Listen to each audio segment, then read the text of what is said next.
Shalom, kembali lagi bersama saya Martin Martoyo. Salam Sobat Pelajar. Ya, pada saat ini teman-teman kita akan belajar bagaimana teori belajar kognitif. Kira-kira dari teman-teman ada nggak yang mengerti dari teori belajar kognitif tersebut?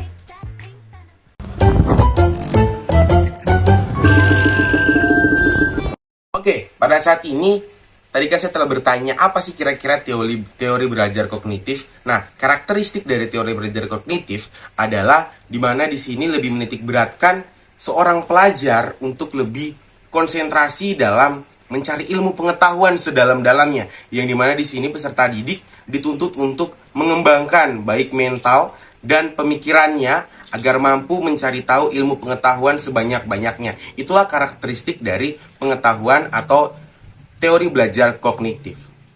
Nah, saat ini kita akan lanjut di bagian kelebihan dan kekurangan dari teori belajar tersebut. Yang pastinya teori belajar kognitif pastinya ada keuntungan atau kelebihan dan ada juga kekurangannya. Kita akan masuk yang pertama di bagian kelebihan.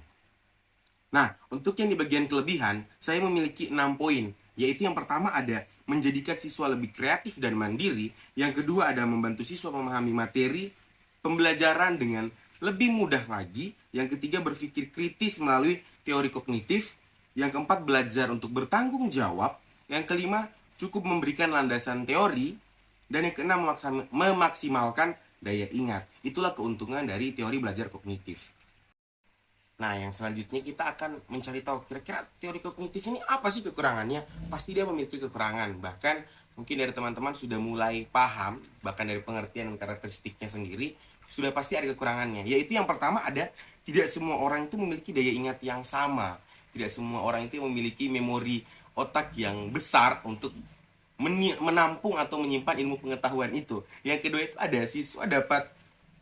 siswa tidak sepenuhnya memahami materi yang diajarkan. Hampir sama dengan poin pertama. Dan yang terakhir itu ada tidak memperhatikan perkembangan umum mereka. Itulah kekurangan dari teori belajar kognitif. Kita akan masuk di bagian tokoh dan eksperimennya. Nah, yang saya ambil pada saat ini adalah tokoh Jerome Bruner. Yang dimana tokoh Jerome Bruner ini menitik beratkan ada beberapa langkah atau 3 langkah dalam proses eksperimennya. Yaitu yang pertama ada tahap enaktif, yang kedua ada tahap ikonik, dan yang terakhir ada tahap simbolik.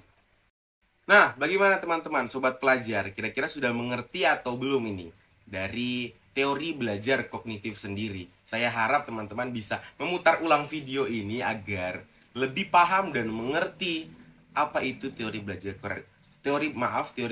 kognitif. Baik yang pertama secara karakteristiknya, baik secara kelebihan, kekurangan, dan yang terakhir itu ada tokoh dan eksperimennya. Terima kasih telah menonton. Salam Sobat Pelajar.